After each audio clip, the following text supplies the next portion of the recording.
Good day, everyone.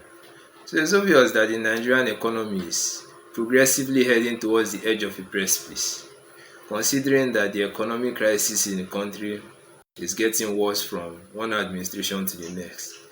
And to crown it all, the epoch of this calamitous tectonic shift, was marked by the government's decision to remove fuel subsidy in 2023.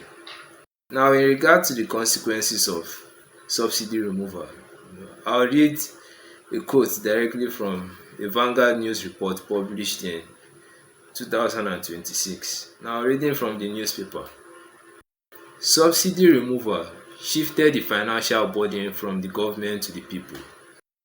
So that is the primary consequence of the removal of fuel subsidy. However, it also unlocked a flood of revenue for states. Monthly allocations from the federation account ballooned by some estimates up to 8 times what states received before May 2023. So that is the second consequence of the removal of fuel subsidy. It made governments richer, due to the transfer of the economic burden from the state to the people. And these are the funds that were formerly used to subsidize fuel. Those funds are now available to the government to spend discretionally. As a consequence of this transfer of economic burden from the state to the citizenry, the high cost of living in the country has made it extremely difficult to survive, because obviously the prices of commodities have quadrupled, and in the same vein, incomes are relatively the same.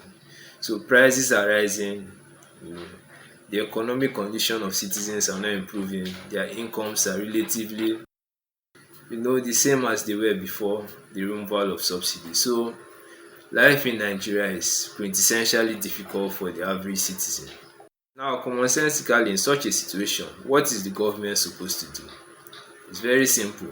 The government is supposed to invest in poverty alleviation schemes in line with the economic objectives of the country, which are stated in Section 16 of the Constitution of the Federal Republic of Nigeria. What did the current administration do? The federal government rather went ahead to propose a bill to increase taxation, a bill for taxing citizens that are barely surviving, thus prospectively further strangulating the finances of the common man. And that is not the only issue.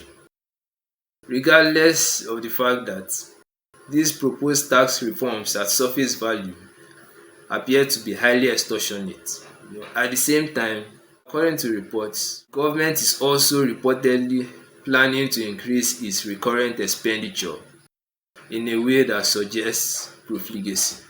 So to explain this situation, I'll read a quote directly from a Guardian news report published in January 2026. It's as follows. The federal government's budget proposal is criticized as prioritizing official indulgence over economic rescue, with lavish allocations undermining fiscal discipline amid worsening national challenges. An example of one of such expenses, among others, presidential vehicles allocation increased by 135% to 11.25 billion naira. So moving on, I'm still reading from the Guardian news report. It further reports that for a strained economy, the federal government's appropriation proposals appears less like a national rescue plan than a tool for elite official comfort, with hundreds of billions of naira earmarked for vehicle upgrades, official maintenance, miscellaneous and sundry frivolities that add nothing to the efforts to halt the slide. So considering the current state of affairs in the country, if I apply a historical as well as a comparative methodology in analyzing the Nigerian situation, I would say it reminds me of the pre-French Revolution economic crisis.